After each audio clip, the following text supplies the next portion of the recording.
Madame la Présidente, chers collègues.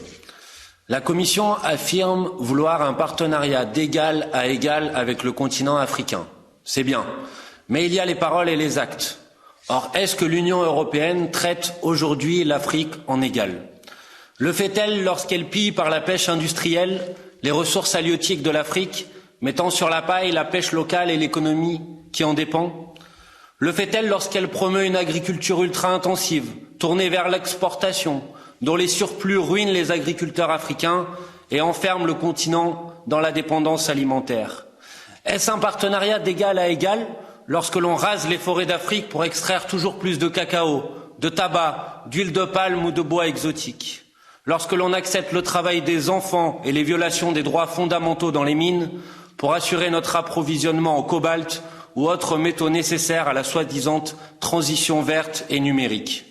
L'Europe traite-t-elle l'Afrique en égal lorsqu'elle perpétue un modèle de conservation de la nature qui repose sur la violation systématique des droits des populations autochtones, ou lorsqu'elle maintient dans les chaînes de la dette l'ensemble du continent africain? Oui, il faut un partenariat d'égal à égal entre l'Europe et l'Afrique. Ce rapport va dans ce sens. Mais l'Union doit maintenant prouver par des actes que sa relation avec l'Afrique a changé.